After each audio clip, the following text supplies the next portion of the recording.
watching and listening to Chris and Leicester Till I Die TV on YouTube and your favourite podcasts. Right, Chris.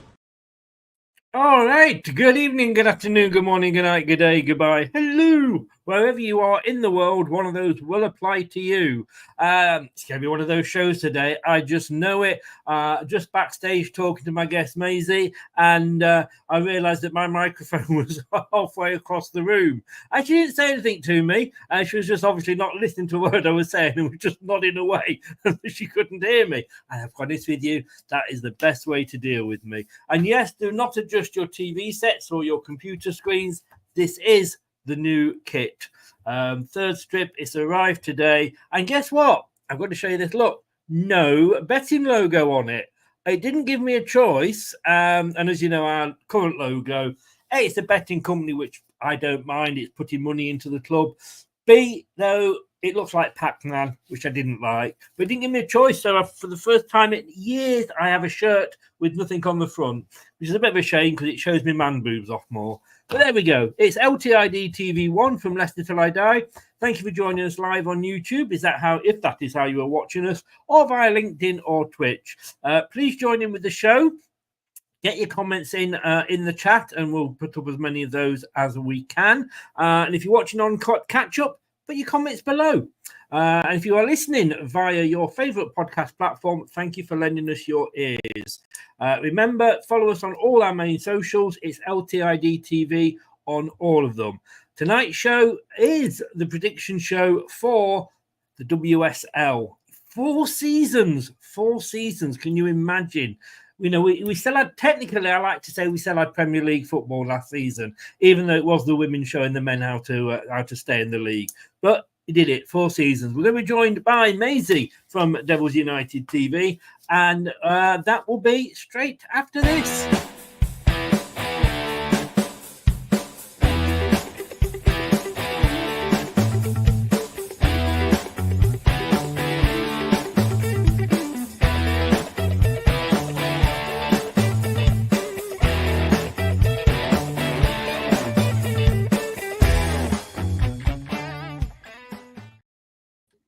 Mais, good afternoon. Looking pretty in pink there. Good afternoon, Chris. How are you doing? Great to see you as always. And talking about your shirt, I actually think it looks a lot better without sponsors. I prefer football shirts without sponsors. I do. I completely get why clubs have sponsors. Mm-hmm. You know, and last season, you know, we had FBS, which wasn't the best logo in the world. Literally just 3 huge letters. That ended because we got relegated. King Power stepped in, but I mean, you know, it's our own company sponsoring us. Come back up. I don't mind who it is that's pumping money into the club, but it should give you an option, which it does with betting, in fairness. You know, you could pay an extra £10 and it's not on the youngsters. Hey, maybe they think I'm a youngster. Young in your own way, Chris. Exactly. Young in my mind.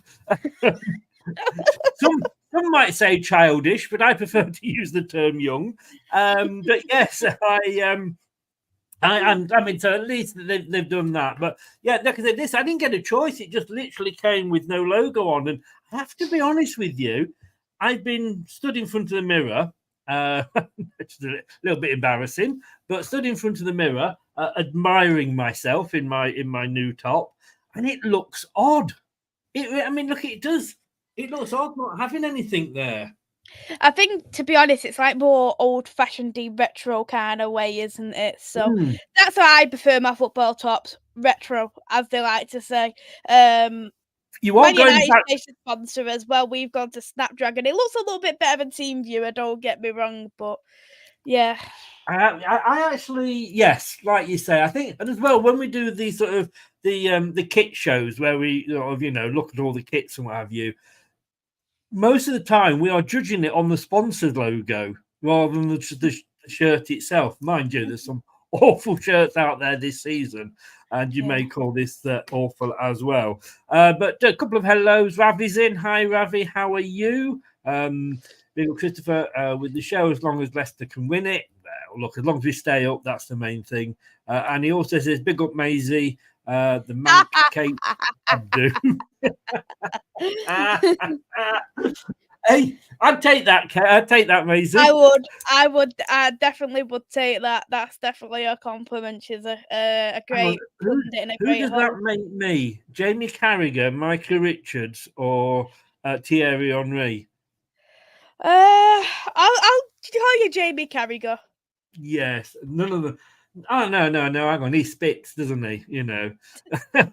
Yeah, you don't want to be known as Spitty, do you? No, definitely not. Mind you, at least you're not known as Swallower. But let's not go there. Let's not go there, shall we not? Whoops. Already, you bring the worst out in me, Maisie. I'll think of myself as Big Meats. I think that I've got his body. Any problem? Yeah. You have to put it back to let it go. And Brad is in. Brad, how the devil are you, sir? Welcome along. Nice to see you. And Ravi says, Mais is loving another year with Skinner ball again next time she goes to the Wigan ground. She's going to get Skinner to sign her shirt personally. Obviously, that might mean something to you. It's over my head. Skinner Ball is the manager, and Skinner Ball is a definition of boring defensive football. I'm not actually renewed my season ticket this year for the women's game, which is the first time I haven't been now. This would be I've been going 3 years on a trot, so I'm not going just because, to be honest, the manager is poor. A lot of people are screaming for the manager to be sacked, and completely right to do so, because despite winning a cup, in league wise, it's the worst we've been since we've got promoted back in 2018. And a lot of players are calling him out. A lot of players are leaving and calling out that they haven't been used, they haven't been treated properly. It's more than one player. I've seen at least 5-6 players, so that just shows there is something going on there. And the thing is I can understand a lot of people are going to the game and chanting Skinner out, but my way of saying, if I really want him out, I won't renew my season ticket until he comes back, because once he goes, it's very easy to get a season ticket for the women's game. Yes, it is. Yeah, quite easily. So I'm more than happy to renew it once he is gone, and that's my only way of doing that, is by not injecting that money into the area. Doesn't mean that you support them any less. Exactly. But I do have a lot of questions about Man United women, and we'll save those until we come to your team. Before we do start getting into the predictions themselves, though, Ravi is asking here, and I've got to say, you were asking whether I was pleased to be back in the Premier League or not. The refing in the Championship, I tell you what, the worst refs in the Championship were the Premier League ones that came down. No VAR, and it was brilliant. What are the refs like in the... he's asking questions, thoughts on the refs in the WSL. Trash. They're that trash. I'd rather watch a Premier League referee. Like, some of the decisions what gets made is absolutely diabolical. And I see some decisions that gets made. There's always something at least once a week. I think for me, people are saying bring VAR into the women's game. I could understand people's point completely, because there's so many things that's getting missed, or so many things that are getting poorly decisioned on, and you can understand you wanted VAR to intervene. But what people don't realise is the referees' qualifications in the WSL is at the same standards as the National League. So we're getting the same refs as National League refs, and the best refs are ones who are going to the Championship and the Premier League, because they're too good to be in the WSL. And one of them, for example, Rebecca Welch, who refereed, I think it was the Fulham game last season. So we need to invest more into the referees, for sure, because I think National League, for the top tier league in England for women's game, is not good enough. I mean, I get your point totally, but I mean, look, when I was wondering, and when we got relegated, Dan, the Burnley fan, Dan, the Burnley fan, he said, "You'll love it, mate," because he'd obviously been down the season before. He said, "It's proper football. The ball goes in the net. As long as his wrist vibrates and the flag's up, you can celebrate," sort of thing. And yes, there was times when I'm going like, bloody hell, that was a foul or whatever. But it's not given. And you're thinking, well, actually, no, he's allowed to play on. He's realised, he didn't just sort of fart at him as he went past and he went over. They were able to make their own decisions without the VAR. But you're saying that the WSL refs are even worse than that. Yeah, like I understand, like obviously not all decisions are going to be made, and I prefer it where you just let the game go and stuff like that. But when you see things like, for instance, if you're putting a player into a headlock, that should be an automatic red card regardless. But Yes. it doesn't even get given as a yellow card. Really? And then Wow. kind of decisions I look at and that is a disgraceful decision, and that's poor from a referee's point of view. And somewhere you're already on a yellow card and you do a leg breaking challenge, but you let it go because you don't want to give a red card to somebody. Wow, that's bad. Ravi just quickly says here, I went last year to a couple of Arsenal games with my Arsenal mates. Saw Leicester, the keeper for Leicester. She was German keeper. She's very, very good. And Ravi, I've got your question about United, but I've saved that, and we'll come back to that when we actually reach Man United, which not surprisingly are reasonably high up the table, as you would expect. But we will find out. So let's have a look then. So last year, I felt sorry for them. And I think as the season went on, I mean, we'll just quickly touch on Bristol City. I mean, one win all season. They had 6 points. The last 5 games were all lost as well. They lost 18.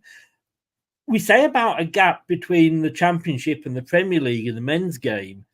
Is it that big? I mean, Liverpool came up a couple of seasons ago. Now, again, I didn't know. I think they'd been up before that anyway, and they came up and given it a good go. But the likes of Bristol City, and we'll talk about Palace in a second, but is that gap that huge? Yeah, there is definitely a gap between the top 5 teams, I would say, in top 5, top 6 teams in the WSL, and then the other teams are left really fending for themselves. I think the problem is with Bristol, it was such an inexperienced team. It was a very, very young team. There was a couple of odd experienced players, but the majority of them were very, very young. And not too much investment went into Bristol, in my opinion. Probably you wouldn't expect too much anyway, knowing that Bristol are in the Championship and the majority of their money and revenue is going to go onto the men's team anyway, just to keep them in the Championships. So I think a lot of people wasn't expecting much less from Bristol's point of view, but there's some teams already in the WSL that you'd expect to put a lot more money in, like West Ham, for instance. Yeah. I think they've been absolutely shocking. I think another team, Brighton, they let go a lot last season, but I will obviously touch on each team, how the window's gone and stuff. Yeah. But I think the teams that put in the investment, you see Chelsea's clear. Man City are putting more investment in compared to the last couple of years. Arsenal are putting lots of investment into the team as well, and Liverpool's been doing it recently. So you are going to see them differences, and unless you're going to put more money into each club, it's just going to remain that big massive gap. It is. Well, that was last year's promoted team. You don't hold out a lot of hope for this year's promoted team because you've got them in bottom place, Crystal Palace. Now, last season they won the Championship only by a point, so it was very tight. In fact, I've got to say, looking at the Championship table last year, I mean, between the top 4, there was only 7 points anyway, but they did manage to sneak it by that 1 point. But you don't give them a lot of hope for staying up. It's nothing against Crystal Palace when I say this, because I think they are. When they played in the Championship, I think they've been quite a dark horse in the Championship for the past couple of years, but but they've lost a lot of players now coming into the coming season. I think they've lost 12 players or so, and that's not really being spoken about too much. And they wasn't really getting much investment too much into the team. They was relying a lot on loan players as well. So they do need experience for for the league itself. They do need some players who can get some legs going. Because to be honest, I don't really know like each player name by name as such. But I just think for me is just based on that and the fact that Crystal Palace struggled at one point in the past couple of years to pay the wages, and Zaha, when he was at Crystal Palace, he was actually paying the women's wages because the club didn't do that. He was doing out of his salary. So I don't really hold too much hope for them on them kind of bases. When you mention it like that, yeah, I see what you mean.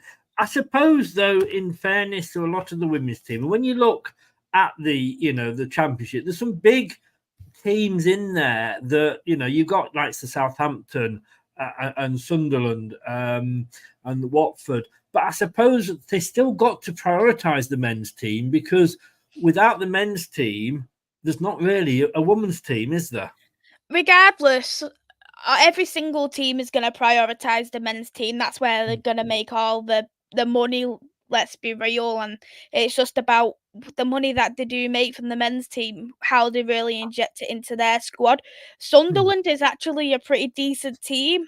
But the thing is a lot of the championship as well is still semi-pro, so not all of them are fully pro at this moment in time, and that as well is just making the gap even bigger. I know that they were looking at making all the championship fully pro in the next year or two. If that happens, that'd be great because it does work out. But we've got, for instance, Newcastle have just been promoted from like the equivalent of League One to the championship for the next coming season, and their team as well, they've invested very well in this transfer window, and on top of that, they've been fully pro for the past 2 years now, so that's just going to help them a lot better compared to some of the teams that are not fully pro into the league, like for instance London City Lionesses. They're not a fully pro team. They're only semi-pro, and they were took over by they took over Millwall, so Millwall don't have a women's team, it's them. Right. Interesting. Now, one place up from there, this was almost a minute where I thought you were going to maybe put Leicester, but you've resisted that, I'm pleased to say. And one place up now, West Ham United. I can remember watching a few years ago a documentary about women's football, and it was a series, and it was about West Ham United, and the owner's son, I think, was managing the club or running the club, and they had these great plans to do it. And I've got a picture of Paul Konchesky when we won the championship back 12 years ago now, and of course he was up until recently the manager there, but he obviously he got sacked, as all managers tend to at some point. What's gone wrong with West Ham? I think what it all started from when they did sack their manager. Can't remember his name now, but it was at the end of not last season, the season before, and they brought in she's called Rianne Skinner, and her poor tactics nearly relegated Spurs that season. Right. So I was pretty surprised how she managed to get into a job so quickly. And they've lost out on a couple of good players. Hasiwana last season went to Manchester City, and they've now lost another player from the Japanese national team to Manchester City. And overall, I think they've invested very poorly. Like, they've lost a first choice goalkeeper now on a free. I think they've lost about 5-6 players on a free, and they've not really invested too well. I know a lot of them are blaming Karen Brady in that respect, because they said that she's in charge of the women's team in that respect. But I just think the way they are playing, they can nick a few points at home, but I just don't think the overall team and the manager is good enough to go any further than 11th place personally, and it's going to be a scrap between West Ham and Crystal Palace. Because if Crystal Palace show fight, they could potentially nick it from West Ham, because West Ham's been that poor and they haven't really shown anything different. No, and I mean, is it a case of, and the number in the brackets there is obviously where they finished last season, so we can compare, and of course they finished 11th last season, miles away from being in danger of going down. I mean, that can't be good for teams if they think like, all right, I say you need, I think another Liverpool to come up and actually make it interesting, because we have another Bristol City, then it's pretty much, well, we know who's going to go down, and whatever. But I mean, that's not really good for the league, is it? No, and if you look at, for instance, West Ham on the 22-23 season, they finished 8th place. And that just shows to me that there is clearly something that's going wrong, because how can you go from 8th place to fighting relegation? And they only just managed it out of like 2 games spare or something. So, and they haven't really worked upon what they're going to do to change it. If anything, they've probably put themselves in a more dangerous position now coming into the next season. Now, Ravi asks here, what are your hopes for Leicester this season? Now, I'm going to say that I'm actually quite chirpy about Leicester. So we've been buying a lot of new players. We've got a new manager in, a French manager. We've got a couple of French players. Surprise, surprise. And maybe that's all a bit sort of planned and what have you. But yeah, I'm actually quite looking forward to this upcoming season. There's only 12 teams in the league, so it's a bit like the Scottish Premier League. I think the big ones will always dominate, and the rest of them, they're there. There's nothing really for us to go for. Although we got through to an FA Cup semi-final last season, but despite all that, you've still got us in the same position of sitting there in 10th. Yeah, I do think that Leicester will finish comfortably, in the respect that they will not be in any danger of relegation as such, because I think they've very well defensively compared to other seasons last season, and they have strengthened on the attack as well. Leipzig getting her on a permanent has done the world of good for Leicester. And I know that the only problem is there was obviously issues managerial wise last season, because he did get suspended. Obviously, I'm not going to talk about it as such, but it's going to be new for Leicester, and they're going to have to rebuild in the respect of how this new manager is going to be. I don't know too much of the manager itself, which is why I have put Leicester in 10th. But I do think they could surpass the likes of Everton, depending on how Everton's going to do, in the transfer window and things. So I think Leicester could be the potential dark horses this season. I think so. And last season we started off well. I think at one point we were in the European places, but we only won 4 games all season. So it kind of, but the season was very much disrupted with the managerial shenanigans, like you say. That doesn't help the club at all. The person that, and I think though, and Brad said exactly the same thing when I did a roundup show with him. I think the club did the right thing, which was, and again, and I'm no disrespect to Bristol City here, but look, we're not going to go down this season or last season as it was. So let's take our time in finding somebody that a good manager. Now, the manager that's come in, she's coming from Lens, I think it is, in France, and she's got every season that since she got them promoted to the women's top league in France, they've improved, and that's what you want. You want to, I mean, there will become a point where you can't, but that's what you want. So yeah, fingers crossed. I'm actually quite excited for this one. Yeah, I agree. I think this is going to probably be maybe the best season you could have yet.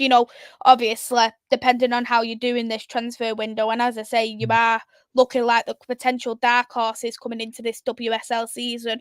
I think Leicester's priority is picking up the 3 points around players, the teams around them, like Crystal Palaces, the West Hams, potentially the Brightons as well, the Evertons. Get the 3 points from them and try and get draws from the bigger clubs, because you did pick up a draw last season against us at home. Well, when I say at home, as in your home, not ours, but Yeah. you dip a cup of draw in that way, and you've done well in the FA Cup as well, getting to the semi-finals. So if you continue to build upon that, because still you have a very young squad, I think you can stay in the WSL for a very long time. And I think as well, a lot of the players that we've signed this season are ones that we had on loan that we've managed to keep. And that, I think, is always a good thing. Yeah, because, they're used to the club. They've been at the club. They know what it's about. They know the teammate. So we're not going to sort of suddenly, we're not going to do like Leicester, we avoided relegation, go on and win the damn thing. But I think it's a season. The last 3 seasons that we've been at, well, the start of the seasons, it's been a case of fingers crossed. We just need to finish 11th or above, and we just managed to do that. But this season, maybe we can kick on. I think possibly a little bit higher than that, but look, I'll take that for this season, and we'll say Niall is in. Hello, Niall. How the devil are you? I am well, and I think Maisie, you're sounding well as well, Maisie. Yeah, I'm well. I am well. And Fadafas is in. I probably pronounced that totally wrong. If you're asking about different clubs, I will try and bring your question up when we get to those clubs. So I'm not ignoring any of you. Right, one place above Leicester. Let's have a look who you've got here. You have got Everton. I can't see my own writing there. Everton. They finished last season in 8th, so you've got them dropping a little bit. Do you think what's going on at the main club is affecting them? Yeah, I think if there's going to be them point deductions and the losing out money on the men's, it's only going to affect the women's team as well, the academies too. And they do have a good manager, don't get me wrong, but this sounds like if you, I'm going to explain it because you might get a bit like, what do you mean? I think the manager rotates too much. And the reason why I think he rotates too much is every single game, he doesn't have a clear amount of starting players. He's lost a couple of players anyway, as it is. But like for instance, I'm one of these kind of people. I like to have a starting keeper in the league, starting keeper for the cups. Whereas with him, he would rotate his keepers each time, depending on the opposition that he plays against. And that, for me, I don't think that's overall effective. No. He has signed a couple of players, one of them actually being from Liverpool, which I found was hilarious because at the end she put YNWA and then she moved to Everton the following week. So I found it a bit funny, but they do have a semi-decent squad, Everton, but I think because of the financial and the fact that the manager rotates far too much, I think it will potentially go on to bite them eventually, because there was a couple of games last season where they got absolutely hammered by teams like us. For instance, we hammered them twice, one in the cup, one in the league. I think it was Arsenal or Chelsea battered them like 8-0 as well. So I don't think that will do any good for them, especially. There's no. I'm old enough to remember when the England male England squad couldn't decide between Peter Shilton and Ray Clements, and they alternated them. You don't get that cohesion, do you? A defence and a goalkeeper, because you want to know what your goalkeeper wants to do or what he's likely to do, and if you're changing it all the time, there's no understanding, is there? No, exactly, and there is no communication there with your defence, because both the goalkeepers that they have, one of them, she's very young, but she's great with a distribution. The other one's a shot stopper, and she's great. She's a bit fiery and stuff like that, and it was just switching them around depending on the opposition. And I just think for me is, how's your defence going to know how to set themselves up if you're going to be changing the person behind you constantly? As I say, they still do have some great players there. And as well, what I will say is that they're not very great going forward. They can massively improve on that. They got a player from the Italian league, Piemonte, I think she was called, and she's left after a year. So I think that's just going to go to bite them eventually as well, because that's something they really, really need to strengthen in, and they haven't been the same since they had Jess Park on loan, and they never really recovered from her going. Well, you've got those falling down one, and then you've also got the next team falling down one position, which is Aston Villa. Mm-hmm. Yeah. Down from 7th to 8th. Yeah, I just think for me with Aston Villa is one main thing that I think is going to be a concerning is that they've lost the manager in Carla Ward. Carla Ward's left and she's gone to be an assistant manager for the USA women's team for Mais. Right. And I think for me, she was a great manager, but she can be a bit of a whiner sometimes. They have got a brand new manager. I'm sure he's from the Bundesliga. He does look good, but I'm one of these type of people where I think he's great, but I don't know whether he would take them as far as what it was in the past, where they finished 5th place that 2 seasons ago, and they have had a lot of injuries as well last season. Aston Villa, it's how they're gonna are they gonna be helped more fine towards their injury record? They're looking at losing their first choice goalkeeper after a season to Arsenal. So they haven't really got an experienced keeper either. It's a very young side as well, but they need to invest a little bit more and just see on how this new manager's going to be as well, because they've lost a fair few players. No, that's a fair point. Last season, beaten FA Cup finalists, I believe, if my memory serves me right. It was down... Spurs. Sorry? It was Spurs. That's exactly, yes. And they are in 7th. On that. I don't know who they lost to. They lost to some northern team, I don't know. City, wasn't it? Manchester City? We'll come on to that later. But no, Tottenham Hotspur, again, down. I feel like I'm doing the top 20 on Radio 1 here. Down one from 6th to 7th. Tottenham Hotspur. Not a bad season for them last season. I mean, getting to a final has got to be good. Do you see them having as good a season this season? Well, obviously not, because you've got them down one, haven't you? To be honest, I did rate how Spurs played last season. I think they do need to shift some players along. For instance, I don't know if you watched the Women's FA Cup final or if you watched the highlights at all. I doubt you probably... I watched the highlights, yes. Yeah. Okay. The first choice goalkeeper for Spurs who played in that FA Cup final cannot start. She cannot start every game in the WSL. I think she's far too shaky. I was literally watching her and calling her so, I just think for me, as much as she's great with a distribution, she can't use her arms. It's just which is a problem when you're a goalkeeper, isn't it? Exactly. It's a huge problem. I think the manager they've got is an absolute fantastic manager. He has shifted that team around very well. He's brought confidence back in a lot of players. He did have a player on loan, one of our players, Grace Clinton. I don't know how much you've watched the Lionesses recently, but I think she's going to be an absolute superstar coming into the future as well. So losing her on loan, and I don't think Man United is looking at budging for them to sign her permanently.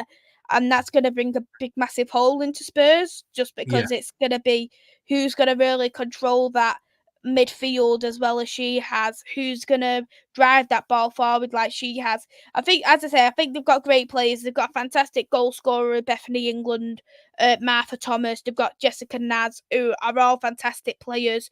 The backup goalkeeper who they've got is a very talented goalkeeper as well. So I think they've definitely got enough to be very comfortable in the WSL, but they need to find someone who can really be on that caliber of Grace Clinton, who can really control them. If they can do that, I think they can definitely do a lot better than 7th place.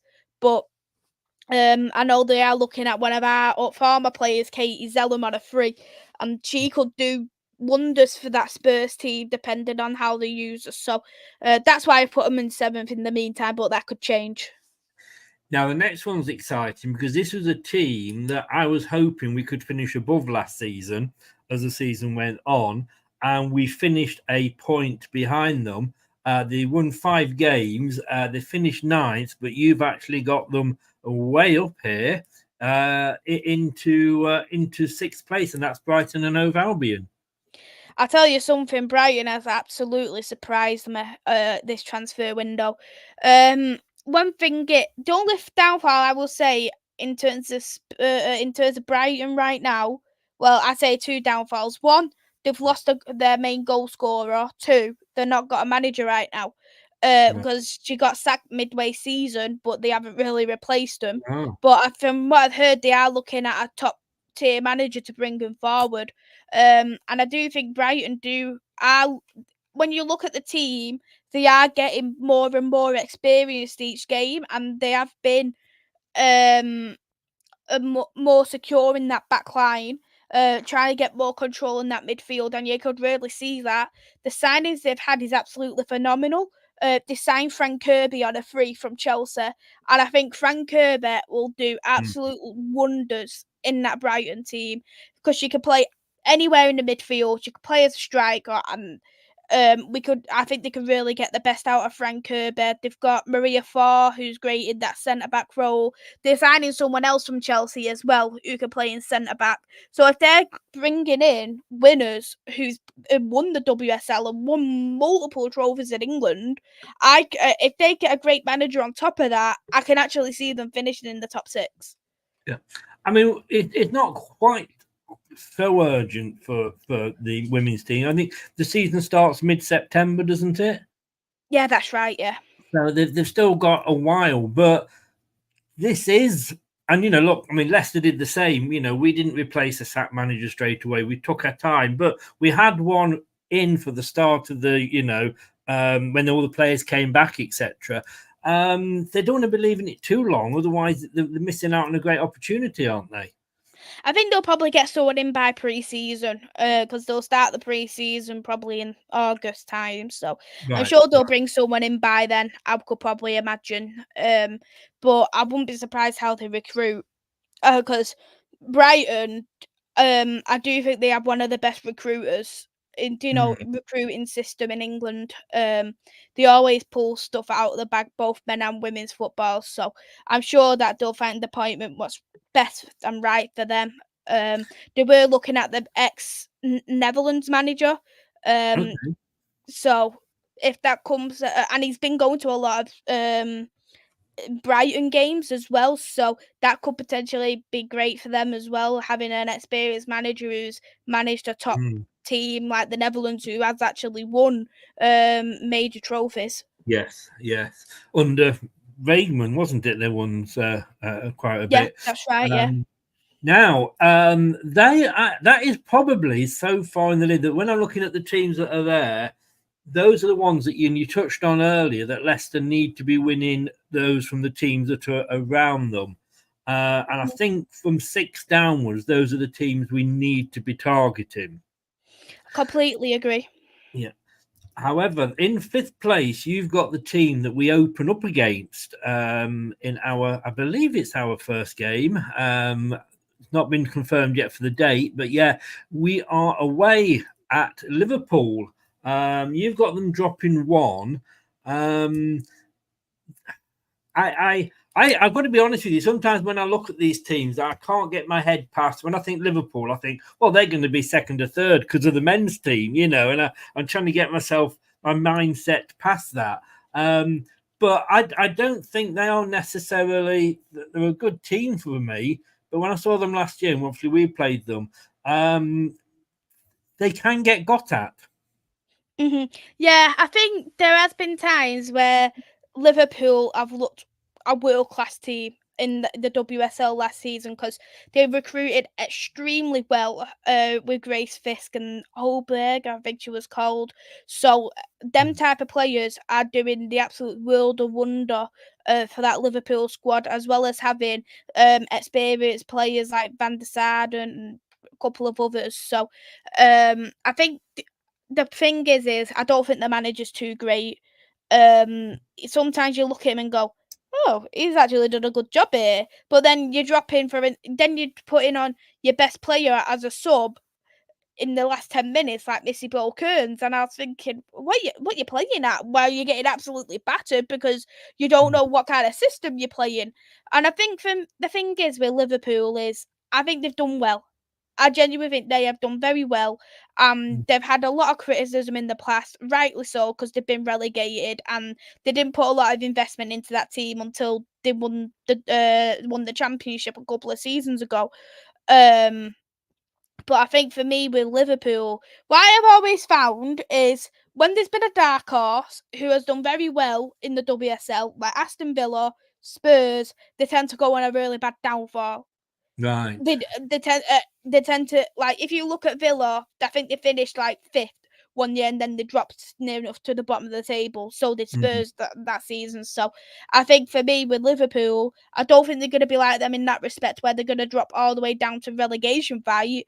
But I do think that they will drop that 1 point, or maybe that's just me being a little bit biased because I wanted Man United to do a bit better. Yeah, I think a little bit of that, but I get it. I do get it. I mean, for me, Liverpool, like I say, being new to the women's game, if you like, and I only really got into it as a lot of people did. Don't make any bones about it after the Euros, the women's Euros, when we won it. But you look at Liverpool, and as the newly promoted team, they are, like I say, they've done better than a lot of the recently promoted ones, if that makes sense. They did a hell of a lot better than Bristol City when they came up. But we're now into what I guess you could call the big four of the women's football WSL. Or can you call them the big four? Because obviously in fourth, you've got Manchester United, your team. Now, I mean, Ravi asked the question here about, Mary Earps, but it's not just Mary Earps, is it? You've lost. When I started watching England, like I say, or watching the women's game, and it was that was England, a lot of that, well, say a lot of it, but, all the stars, you had Mary Earps, Alessia Russo, bless her, I've forgotten her name. Ella Toone. That's the one. Thank you very much, Ella Toone. But they all seem to be moving on. And Mary Earps wasn't exactly complimentary when she moved on, was she? No. I think to be honest, we knew Mary was going to go 2 seasons ago. It was pretty obvious. And I think last season she kind of had that bit of a can't be bothered attitude about her. Like, I look at it and go, how 2 seasons ago, how can you go from being the best defensive team in the league, where we've had like 13 or so clean sheets, but then we go from conceding like 3 goals per game pretty much. It's just unbelievable, and I don't know whether it's just because the players haven't had that attitude, like I can't be asked attitude, or if it's the manager. I do put a lot of the attitude, a lot of it onto the manager, because you can see your team isn't doing well. You can see your team's tired, but you don't rotate your team. If a player has been poor, you bench them for having a poor game. That's what a good disciplined manager would do, and say, right, I'm putting you on the bench because you've not performed well. But instead, he will slag off a player in a press conference where a player could have a world-class performance in a game, but then he'll go, she's been good, but she's not very good with her right foot. I want her to start playing as a right winger. And I just think, what is the need in putting that kind of attitude on a player? And for instance, and then another one where he said, the only reason why this player isn't doing well is because of her. But then when he brings her on, she's by far the best player on the pitch. And then you're looking at a player, she is literally, in the league, she has literally had a combined 30 minutes in the league. Wow. And she hasn't done, and he says she needs to earn that start. She needs to show that she's been good. She needs to be more disciplined in training. The leagues are different compared to where she's come from. But he doesn't look at, this is a World Cup winner. If she wasn't a good player, how is she winning a World Cup for Spain? Yes. And how are you bringing on a player? How are you starting a player near enough every game who's come from the exact same league, but that player because the leagues are different. She cannot start a game. It just doesn't make sense, and he has clear favouritism. It doesn't help.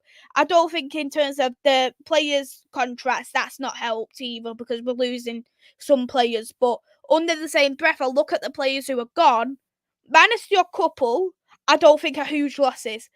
Like Alessia Russo, for me, as much as a lot of people say she is a big loss, I don't personally think she was. Because last season, we scored a lot more goals than we did this season. I mean, last season we scored more goals than we did the previous season with Russo. And she hasn't ever scored more than 10 goals in all competitions for Man United. But Nikita Paris scored 17 goals in all competitions.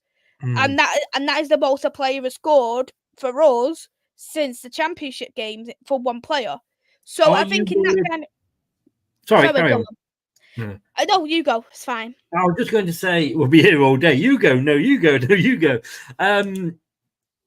Are you worried about losing Nikita Paris? They've extended a deal, give her a 1-year extension, but from what they've heard, they're using that to sell her. If they are looking at selling her, it is going to be gutting because I think I like Nikita Paris, and I think she's been absolutely outstanding when she has played for us. But at the end of the day, we still do have enough people in force if that needs to be the case. Like we signed Mallard on a permanent deal. We've got Jace. We've got Rachel Williams. We signed Tayland, who was actually Brighton's top goal scorer last season. I think she scored near enough 20 goals in all competitions. So I completely agree with that comment. Letting Lionesses on a free is pretty silly because you can get good money out of it. We could have got 500k for Russo, but it was like either selling her to a rival and having them a chance of going ahead of us, or keeping her, losing her, but then getting the Champions League money. And I think that's what Man United was, deciding on. And I think as much as it is stupid, I can kind of see now why they've done that, as much as I thought, well, they should have let her go in January. But I'm going to say something controversial here. Because obviously having won the Euros, all the ladies were thrust into the spotlight, as you would expect. And they kind of deal with the social media side of things completely different to how the men do. I mean, I follow a lot of footballers, men and women, on TikTok and what have you, Instagram. And I've never remembered Jude Bellingham giving us tours of his bedrooms when he's going, and the hotel rooms when they go on tour. And I mean, do you think, I know Alessia and Ella have got a blog together now that they do. Is that, are they not concentrating enough on the football? And I'm not just picking on Man United players here because, there's Russo's not one of ours anymore, so. no, exactly, I say. But, I mean, are they concentrating too much on that rather than on actually just playing the game? I think if you're looking at Lionesses in particular, I've noticed more Lionesses are playing better for country than club. And I don't know what the reason is. Do they prefer the manager? Is it whatever reason it could be? Because I always like Toon. I don't think she really performs well for country at this moment in time, but she's done well for club last season. You look at, for instance, Russo. I think she's been miles better for country than she has been for club.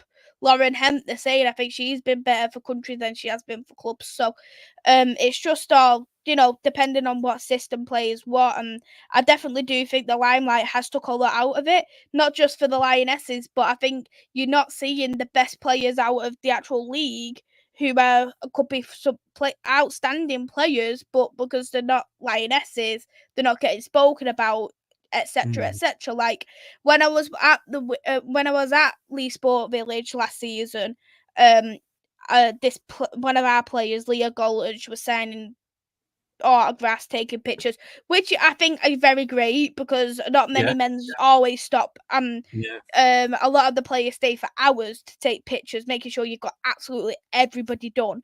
And a player said, one of the fans turned around and, I don't want you, I want Ella Toon, so go and grab Ella Toon.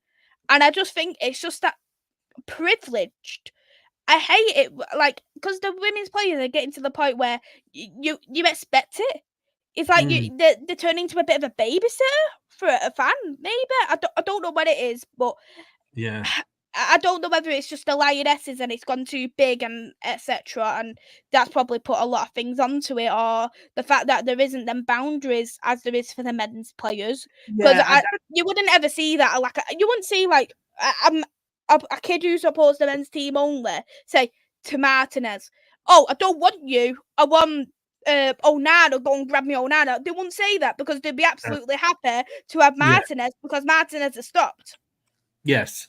They, you know, for me, I love watching them because I'm not in that way, but they are funny. They are funny, and I think it's great that fans and sort of for young women especially that they can see that side of it and see sort of, you know, it is encouraging the game. But I'm just wondering, has it grown too quickly? You know, I mean, because it's, let's be honest with you, when it, and we know, you know, it hasn't. To me, I don't know if it's grown organically, women's football, or whether it's just literally jumped a few sort of, you know, generations ahead with that European finals win. I think with the fans related, 100%, they have jumped massively, and it's probably a lot more than what the WSL ever expected because there's still so much investment that needs to be put into it because you can still see that huge gap. And for instance, if you don't have a big lioness in your team, you're not getting the attendance, is what you want wise. Like, if you look at an attendance of Everton, what's one of the worst attendances in the WSL last season, to Manchester United or Chelsea, it's a huge difference because of the players that they've got into that team. And I think now they need to put a lot more investment in every single team, and they need to put some kind of ways into it, like things to protect the players, things to protect the league as well in itself, because if you're not spending enough or you're spending too much money, it's going to cause complications into that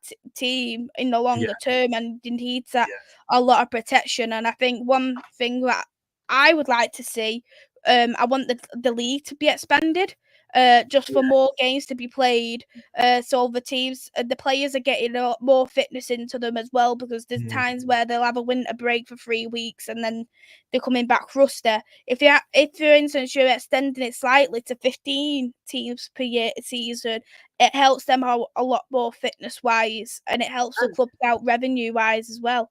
And it makes it more competitive as well, because, like you say, you know, we've seen, you know, Bristol City come up, go straight back down, and you know, you're saying that the same will happen with Crystal Palace, where if 3 teams or 2 teams going up, it might drag maybe a West Ham, a Leicester, and Everton into that to make it more interesting. I said that I think I would like 15 games in a season, but what I'd also like is the championship where first place get promoted, but like a second place team to get promoted, but do it a bit like how, do you know, like the playoffs, where second, third, fourth, fifth, second, third, fourth, fifth, play against each other to try and get a secure promotion. Yes. And I think that will bring in a whole lot more money. You see in leagues now where, for instance, 18th place for the men's, and that'll be the 11th for the women, will play against a team who could get promoted from the championship, and whoever wins that game is going to be in that league the following season. That could even be a very good idea as well, money-wise as well, instead of, you know, a playoff situation. Question here now. I know we've touched on Mary Earps, but and so now if you do watch this and go back, we have sort of mentioned her, but it is interesting what you said about her form probably hasn't been as good over the last few years, and that times in with the fact that she's not being a starter for England anymore. Yeah, she hasn't started the past couple of games. I don't think she's deserved to play personally, just because I don't think she's had a good season. Hannah Hampton has been fantastic for the club, and I always say that your country should be a reward for good performances. That's how it should be picked, based off good performances and not favouritism. I understand there's going to be the odd player who's going to be the core for your country, and you're going to pick them regardless, but I think for me is you need a goalkeeper who's been absolutely outstanding in the league, who's made many saves, many clean sheets, and I just don't think Mary's done that. I think the thing is, Mary says she wants to leave for trophies. PSG, they do win good domestic cups, so she could win a few more trophies. I know she's at that stage of her career where she wants to win more. And as much as Mary Earps has been voted the best goalkeeper in the league in the world for the past couple of years, it's kind of the point we did need to move on from Mary eventually because of her age. And we do have an outstanding keeper anyway in the backup as Fallon Tulis-Joyce, 6'2" keeper, and she's played all the Conti Cup games, and I think she was absolutely outstanding. So give her that opportunity because I'm sure she'll do well as well. Yeah. Now, going back to the league, my favourite player plays for this team, and you've got them as a non-mover at number 3, and that's Arsenal. Yeah, I think for me, the top 3 teams are clear again to win, to get into the Champions League spots. Arsenal, they've got a great team in itself, but I don't personally rate the manager. I despise him on another level just because of the way he is. Out of all managers, both men's game and women's game, he's probably the manager I despise the most just because of his attitude and the way he acts towards players and things. I just don't like it. Like he squares up to players and stuff. And I do think for me is that I think that there is some great talent in this Arsenal team, but they've got, in the kind of way is that he doesn't know how to use the talent because you've got, for instance, Russo and you've got Blackstenius.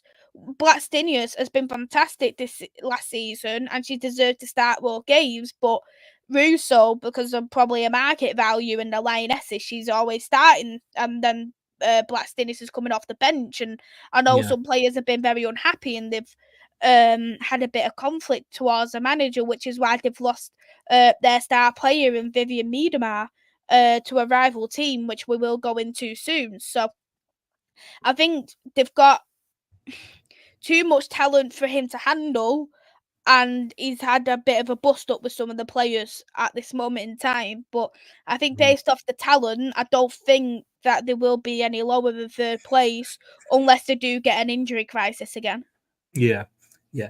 Moving on to 2nd, pretty much dominated the women's game over the last few seasons, but Emma Hayes was it the manager at Chelsea, moved on to America.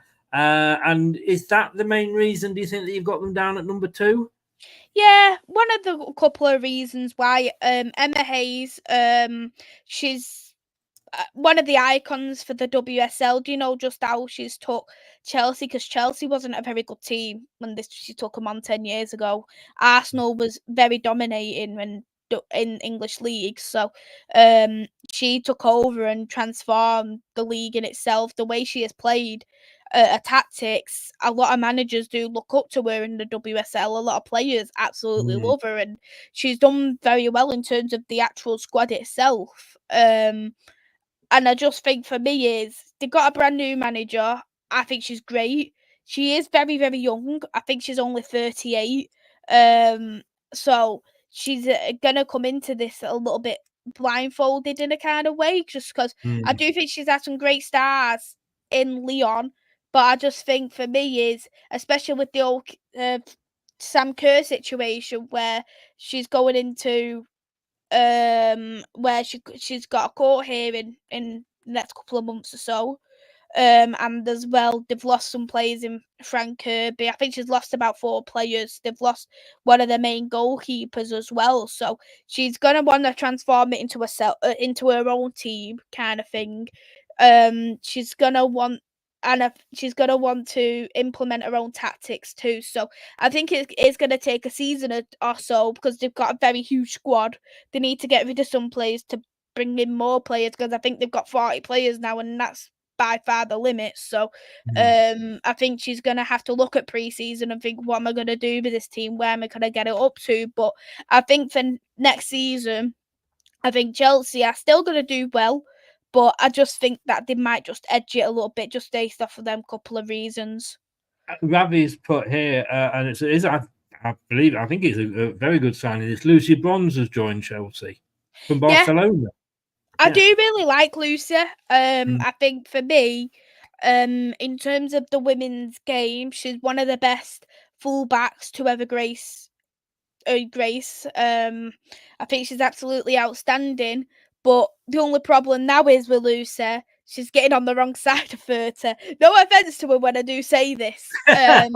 She's an old hag. That's what you're really saying, isn't it? I just think for me is I have seen, especially more recently with these Lionesses games, where she's getting a bit more bullied because she's going more forward. Because Barcelona, the best team in the world for women's football, absolutely incredible. But they've implemented all these players to be attacking-based players. Even Kira Walsh, she was an attacking player. They brought her into as an attacking type of player. So I think she's used to, for the past couple of years, is being so attacking. She's been more lacking defensively. And I think, especially when it comes to the WSL, because as much as the Liga F has got more teams in the league, I think the WSL has got more attacking type players, more stronger players in that league, and a lot more competition. So I think she's going to struggle more than what people think. Yeah. We're saying about a new manager at Chelsea. Let's be honest with you. If this was the men's team and Chelsea had dominated like Chelsea had been doing, and then to come in with a new manager and he only managed to finish second, he'd be sacked. I mean, do you think that would happen in this league, or do you think she will be given? Because it is going to be in a way, Emma Hayes leaving. It's a bit like Fergie leaving United. Yeah. It's going to take a while for them, like you say, the new manager to come in has got to sort of find the team and make changes. And there'll be some players that will be not good enough. Some she'll want to bring in. Because it's the women's here, do you think she'll be given that time to do that? I think she'll definitely get given at least the second season, because at the end of the day, she's got a huge legacy to take over, and I think Chelsea a bit more understanding. Let's just say when it does come to women's football compared to the men's team, anyway, because the sack player managers left, right, and centre, don't they? But they do. Like, as much as I rate Emma Hayes, a lot.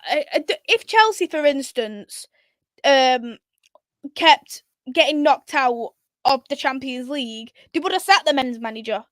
They would have. But Emma Hayes, she didn't have that. Even though she was getting knocked out on the group stage and the final, etc. She was still given the opportunity and a lot more investment. Whereas this manager, she has won Champions League, she's won league, she's a serial winner. And I think if you're giving her the right resources, she can have a great legacy again. And I think Chelsea will give her that them resources. And I think based on everything, I think they'll probably will give her a little bit more time. Yeah. Well, anybody who knows anything about football generally will probably realise who's going to be number one on the team that's not there. And I have to say, how much did this hurt? Yeah. Say no more. They came very close. Oh, did they come very close? Let me just have a look. They lost it in the second to last game of the season. Yeah, that was it, right? Yes. And again, they've got some good players there. A couple of games I did see, or highlights I saw, I was surprised. Chloe Kelly was coming on as a sub. She wasn't even a starter. But you've got them. I mean, it was basically, it went down to goal difference, didn't it? I believe. Last season. What happened is they ended up drawing. I think it was 2-2 to Arsenal, but then they conceded 2 goals in injury time. And I think if they won that game, they would have won the league personally. But I think for me with Manchester City, if you asked me 2 seasons ago what I thought with that Man City manager, I'd have said he's that weak he couldn't even pour a bath. Do you know what I mean? Like, that's what I genuinely would have thought of him, but he really changed my overall perspective of him. He's gone a lot more firm. He's gone a lot more disciplined. I do think Manchester City has given him a lot more resources in the past 2 seasons compared to previous. And it's really worked out for it. Really, really has worked out for him. Probably one major factor is probably they've had minimal injuries.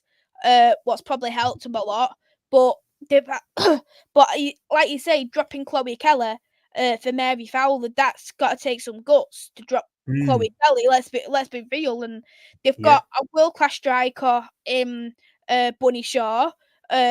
She's absolutely incredible. As much as I hate us playing against her because she always dives, she is a world class striker. And to bring in Vivian Miedema from Arsenal on a free, they for me with them. So you've got Bunny Shaw, Miedema behind her, who Miedema is the first player to get the most goals and most assists in the WSL. And then you've got Lauren Hemp on the left, Chloe Kelly on the right. That's going to be probably the best attack in the league. As much as that pains me to say, I cannot think of many defenders who's going to control all them four at the same time. Because it's going to be a very, very frightening game to play against Manchester City, both home and away. They've improved defensively as well. So I do genuinely think that Man City have got enough resources now to go all the way. Do you think it will be tight, or do you think it will be as close as last season? Yeah, I think it will still be close. 100%. It's definitely going to be very, very close indeed. Because Chelsea's still a fantastic team, regardless how you look at it, because Chelsea still put a lot of investment for this season. But I just think for me is he's had his resources now for a long time. He understands the club. They're getting better and better. He's bringing in more academy players through. Like Jess Parker's having a lot more game time now. Jess Parker's been great in that number 10 role. She bullied us. Again, she really bullied us when we played them away. So I just think for me that Manchester City right now are going to probably be the most complete team. And to be honest, you'd expect the other way around. If you never watched the WSL, you'd expect Manchester City to be dominating this league year in, year out. Let's be real, because of the owners that they do have. You'd expect a whole lot more investment. But one thing that is going to benefit Man City as well is that they've got their own sponsor now. Compared to all the other teams, they're called Jolie. They have took over the women's team in a kind of way where they're putting their own money into that team themselves. So that's going to help them, that extra revenue to bring in world-class players into that team.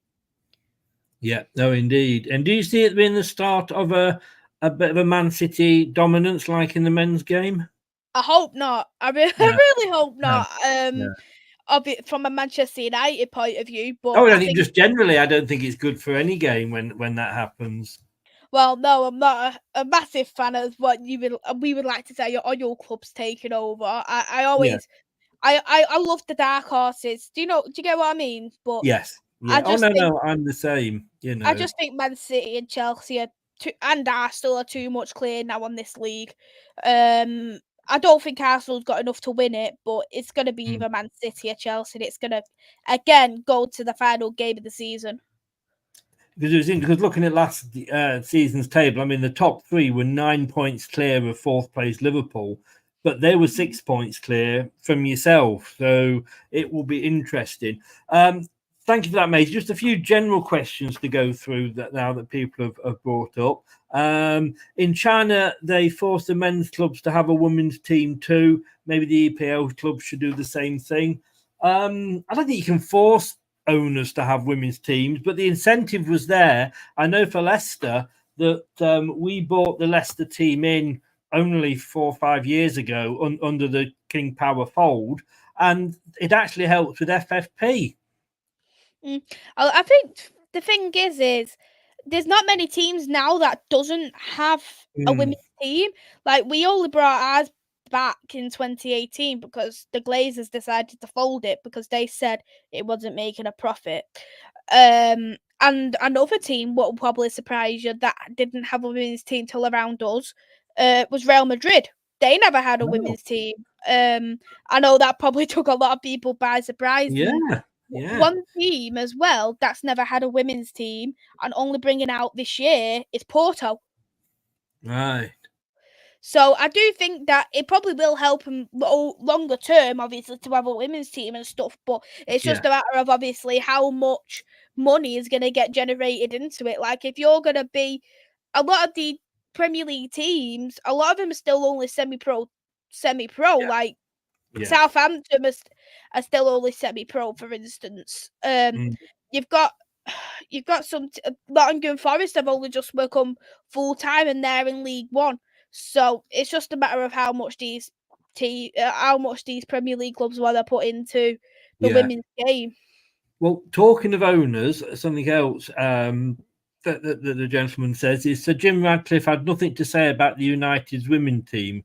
Moving them out into temporary buildings, pretty poor treatment, really. Yeah, I completely agree. It did anger me. You've probably seen it on social media. I did get my thoughts about that, and then it come out and said that they were sharing the facilities, but sharing the facilities isn't going to help when the men are playing in the Champions League. It doesn't help, and I just think for me is the women didn't have very good facilities until last season. They didn't even have a toilet. They literally had to drive to go to a toilet. That was how bad it was. And I know this sounds bad when I say this, but a team like Manchester United should not have their women's team having to drive 5 minutes to go to a toilet. They should have top facilities, just as Man City have now. Chelsea have top facilities as well, but Manchester United should be the exact same as every other team. And that build is like a brand new building with top facilities that was made specifically just for the women, and because they want to redo Carrington. Fine, if you want to redo Carrington, fantastic. That's great for the men. But don't shift out the women's, who are not in a very good place as it is because of all this situation behind them. Jim Ratcliffe has even said that the women's not a priority right now.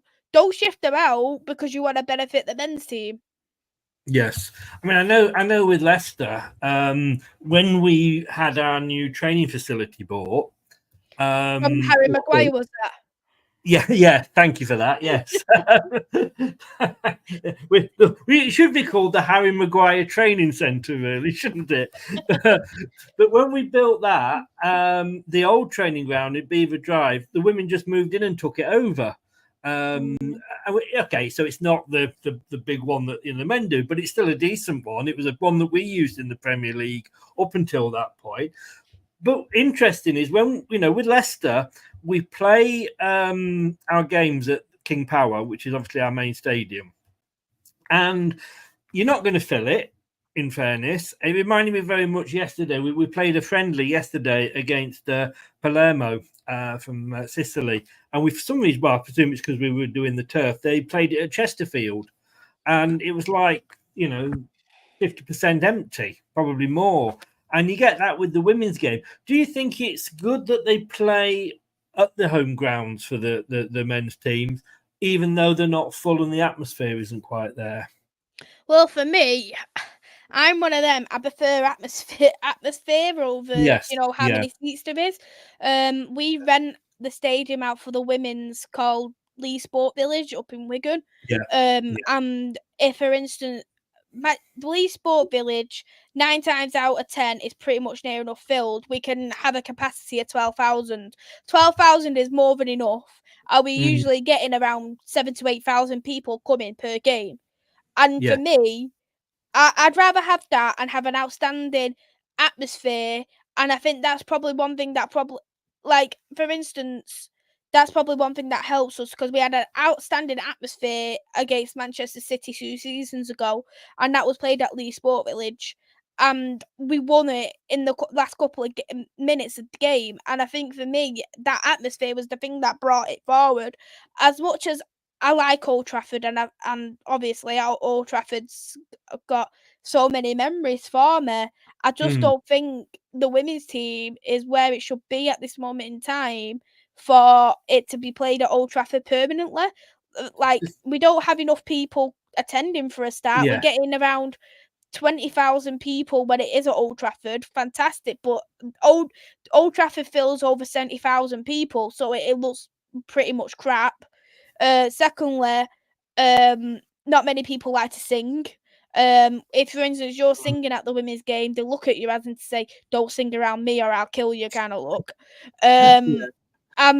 Another thing is, what annoys me when you're at Old Trafford, because they want to bring the atmosphere up. They've literally hired a brass band and they're playing Sweet Caroline. Sweet Caroline has nothing to do with Manchester United, and you're bringing a brass band, and that's absolutely embarrassing. So I'd rather have a smaller capacity at a smaller ground, have an atmosphere with our own voices, and let it be heard through that way.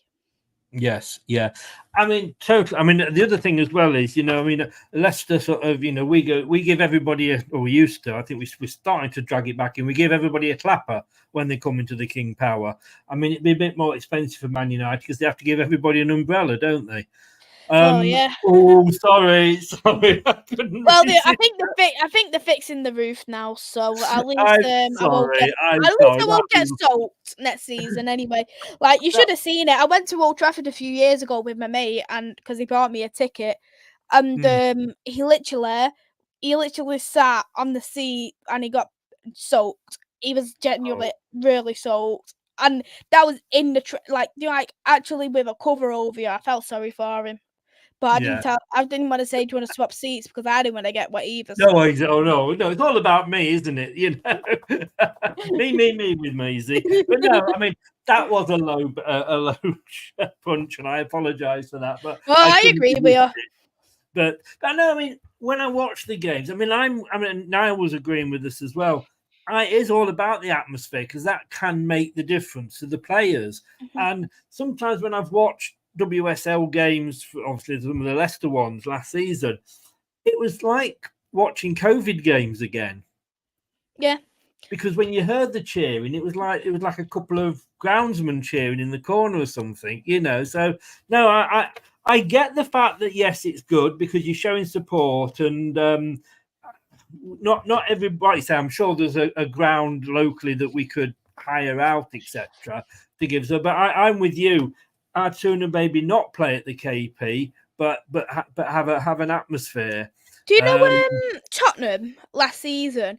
What they done is, if for instance you're a men's season ticket holder, because they had the men's game, then the women's game on straight after the Tottenham Hotspur ground. And what they done is, if you're a men's season ticket holder, you can stay there for free and watch the game. Wow. And I think why not do that for all the other teams, because that could potentially bring up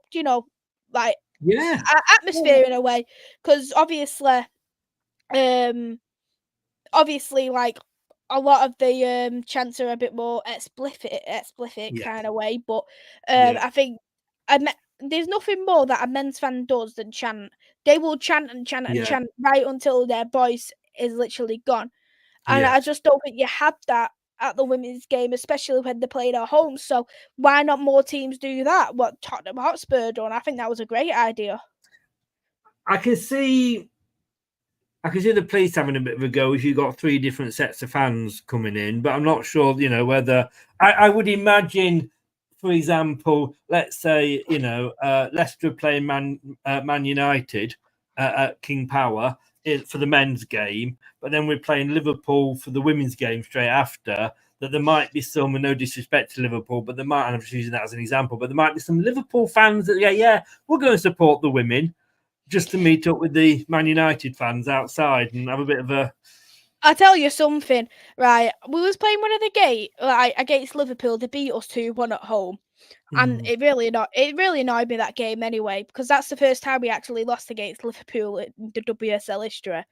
And so we scored first, like in the first couple of minutes of the game. Then they scored, so they equalised. And the way they reacted, you genuinely thought they'd won the league. They literally set off flares because they went 1-1 up against us. They set off flares. And I have never seen flares in the women's game ever. Never. Yeah. I've never seen it. And I was literally looking at it like, as if you're setting off flares. At least, you get what I mean? It's unreal. I know. But that said, I mean, Leicester City had just released season tickets, and thing is, if you can't get to see the men's, get to see the women's. I mean, last season you'd be seeing at least seeing top flight football, but it's £45 for a season ticket. I mean, that will get you one ticket to see the men's in a season. Yeah, what do people want for 45 quid? Like, do you get what I mean? Like, some people could pay like money to a restaurant for more than that. Do you get? I Yes. mean, you're getting what? You're getting 11 games out of it. Do you get what I mean? Yes. Like, our season ticket from 2 years ago to now it's doubled. So it was like 40 quid 2 years ago, and now it's gone up to 80 this year. And I understand the reasons behind it, but you can't just like putting it up by 50% each year. It's No, who's you going to can't see it. I mean, for us, that's £4.09 a game to watch a game of football. You know, I can't even go and watch Poole Town for that in the Isthmian B-10 league. So it is good. It is good value. But I'm going to make this the last question now, and we'll leave it on a Man United theme. But Ravi says, question for Mais: do you see United making another cup final as previous years? I'd like to hope so. If we win another cup, I'd be happy about that, because that's what we want to start building, that trophy cabinet for the women's team as well. Like, we finally got, someone who can, go next to our championship trophy. So, do you know what I mean? So, it'd be nice. Like, I don't really care what trophy we win, as long as we win something. This is it, isn't We it? need to start doing it. Yes. No, totally agree. It's a trophy's a trophy. And, Exactly. and I Like, say Chris, from your point of view, right, you'd rather win a Carabao Cup than nothing. Do you get what I mean? Definitely. And that's how I look at it. I'd rather win a trophy, because the Carabao Cup version of the women's game is called the Conti Cup. Yes. I'd rather win the Conti Cup than go trophyless and then finish 4th place. Yeah, 100%. I mean, Leicester, when we had Martin O'Neill, so I'm going back to sort of the 90s, late 90s. We were in 3 League Cup finals in 4 years, and we won 2 of them. And at the time, all right, now we've got Premier League and FA Cup and what have you. Give me a trophy. And when everybody was saying like the Europa Conference League, I don't care. And I say this to West Ham fans. I said, it's a bloody trophy. Don't diss it. Well, it's a European trophy at the end of the day. And to be honest, though, West Ham fans were really buzzing over it, because they kept singing it. They kept chanting "Champions of Europe." You'll never sing that. Like, you were literally chanting "No, season to season." And I was, to be honest, like, obviously, I understand why David Moyes has left, but I think a lot of people disrespect him, because you name me another West Ham manager who's won a European trophy. Tell you what, we got the season before that. We got to the Conference League, European Conference. I think it's the name that they've given it that the problem is with the English fans with that conference thing. But we got to the semi-final and we lost to Roma, who were managed by Jose Mourinho, who went on to and then went on and won it, exactly. And he so wanted to win it. And yet, have you seen Jose's tattoo? Sorry? Have you seen Jose's tattoo? No. What's he got? He's got a tattoo on his arm, and he's got a tattoo. I wonder what you were going to do then. I thought you were going to get. No, don't, please. Oh, I'm not stripping. So he's got a Champions League, a Europa League, and a Europa Conference League trophy tattooed on his arm, and he's got like colours on, like as in like Inter Milan and Porto for Champions League, Man United, and so forth, so forth and so forth, who he's won with. And I was literally laughing. Thinking, fair play to him, And sometimes I think, fans just get like, what do you want?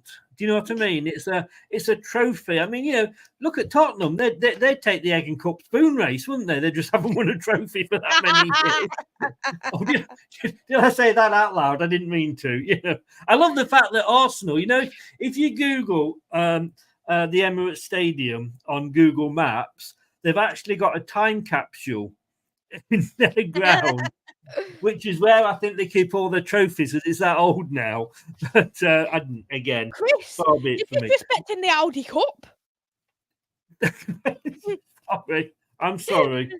Sorry about that. But look, Maisie, look, it's going to be an interesting season. We're going to love to. We'll have you on as much as we can do next season when we play United, and obviously both women's and men. So have a good weekend. What's left of it? What's your pre-season like? Have you got many games coming up? The women's not announced a pre-season yet, but No. the men The are men? on at 1 o'clock this morning. 1 o'clock in the morning, they're playing Arsenal. So in America? yeah, they're in America at the moment. They played Rangers in Scotland last weekend and won that 2-0. It was a pretty good game, to be fair, and then they lost 1-0 in Norway against Rosengard. So, to be honest, I'm not too fussed about pre-season anyway. It's just about getting the legs in and getting the full fitness. So, we've got the Community Shield. We want to... No, you want to win the Community Shield. You beat us in that 1 year. And, Chris, you can't stop calling it a bloody Super League. The Super Cup. You called it the Super Cup. I'm sorry. In any other country, it's the Super Cup. You look at Spain, it's the Super Cup. It should be. It should be. And you've won it as well. You're Imovic with his 97th minute goal or whatever it was against us. I call it a shield. You call it a Super Cup. It's the champions of the league play the champions of the cup. Therefore, it is a Super Cup. I'm sorry, you won't convince me otherwise on that. But no, the funny thing doesn't look like a cup to me. It looks like a shield. Well, it's a tray. If we're going to give it its proper name, it's a tray, isn't it? It's a drinks tray. You know what I mean? It should be sponsored by the Johnny Walker drinks tray. But the funny thing was, we played, like I say, Palmero yesterday in a friendly, and we were doing a post-match, and we are discussing it like it was a proper league game, a game where sort of the 11 players that started the match were not the 11 players that finished the match. We're trying to dissect it. Like you said, they are simply pre-season, but I'm sure Chelsea fans feel that way when they didn't beat Wrexham. Oh, again, I shouldn't have said that, should I? Maisie, thank you so much for coming on. Give everybody a shout where they can find you. Thank you so much for having me on, Chris. Really enjoyed the show. I've got a YouTube channel, but I don't really use it. It's Devils United, and my Twitter's at Menu Diamonde. I know you should never have got rid of your underscores. Yeah. If anybody has not seen Maisie's underscores, you do not know what you are missing. My underscores are on Instagram. Oh, she's famous for her underscores. Do go and check those out. Underscore. Sorry? My 2 underscores. Right. Oh, yeah. No, you got a very nice pair of them. The first ever time Chris met me, he was trying to find me on Twitter, and he was like, I don't know where it is, where you are, I can't find you. I said, it's 2 underscores, not 1. I know, but on Twitter, it looks like the 2 of them were just one big one. Well, you just didn't want me to find you. I know what it was. Something like that. I know. Anyway, all the best, Maisie. Thank you so very, very much, and we will speak soon. Take care, Chris. Bye. Thank you. Bye. And Maisie's links are on the description in the show, in the description below. Description in the description. Maisie, great laugh, love her to bits, and great. Yes, she's a Man United fan, and we respect her for that. But she's a huge, huge fan of the women's game, which is why I have her on. Look, I'm not sure when we're going to be back. We haven't got another game now until next Saturday. We're going to have a prediction league the week after that, hopefully with Rob Tanner coming on it, when we'll be doing this for the men's game. See if he agrees with me. But Nate, thank you very much, mate. All the best. Take care. Thank you to everybody that's joined us. Thank you to everybody that's in the chat. Smash the like on the video. That really does help the channel. Subscribe. It's free. And click that notification bell, and you'll never miss another show again. Thank you so very much. Have a great weekend, what's left of it, and I will see you soon. Take care. I'll be back. Thanks for watching. These videos are tremendous. You better like them too, or I'll be back. This podcast is proud to be part of the TalkSport Fan Network. TalkSport. Powered by fans. That will conclude this evening's entertainment.